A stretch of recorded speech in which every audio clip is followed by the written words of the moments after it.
பாரு என் குழந்தை வந்து எவ்வளவு வீரமா இருக்குதுன்னு. பொண்ணு கோவப்பட்டான்னா உனக்கு எதுக்கு இவ்வளவு கோவம், திமிரு ஏன் உனக்குன்னு சொல்லிட்டு நீ கோவப்படக்கூடாதுன்னு சொல்லி கொடுப்பாங்க. நீ ஆம்பளையா உட்காந்துட்டு அழுதுட்டு இருந்தேன்னு வச்சுக்கோயேன், ஐயோ செல்லம் உனக்கு மனசு எவ்வளவு கஷ்டமா இருக்குன்னு சொல்லிட்டு உன் அழுகைய புரிஞ்சுப்பாங்கன்னு நினைக்கிறேன். என்ன சொல்லுவாங்க, பொட்டையாடா நீ, பொட்ட பயலே. சோ இந்த உலகம் பாத்தியானா நீ வளர்ந்ததுல இருந்து உனக்கு வெளியில இருக்கிற விஷயங்களை மாத்திரம் தான் கத்து கொடுத்துட்டு இருக்கு. உனக்கு உள்ளுக்குள்ள இருக்கிற உலகத்தை கத்தே கொடுக்கல.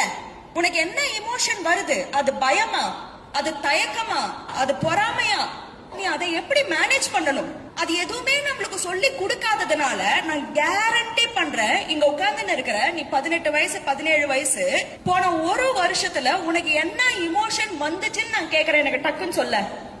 If you are anybody like நீ கோவம் சொல்லுவேன், ஸ்ட்ரெஸ் சொல்லுவேன், பயம் சொல்லுவேன், கவலைன்னு சொல்லுவேன்.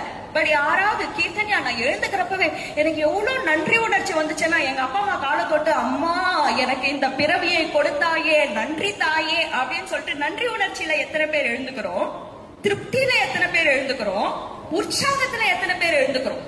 நான் ஏன் உனக்கு இது சொல்றேன்னா, இன்னைக்கு இந்த உலகம் ஃபுல்லா ஒரு மாயையில இருக்கு. உலகம் உனக்கு வெளியில நடக்கிறது, இது எதுவுமே உனக்கு வெளியில நடக்கிறது கிடையாது. Life is what is happening inside of you.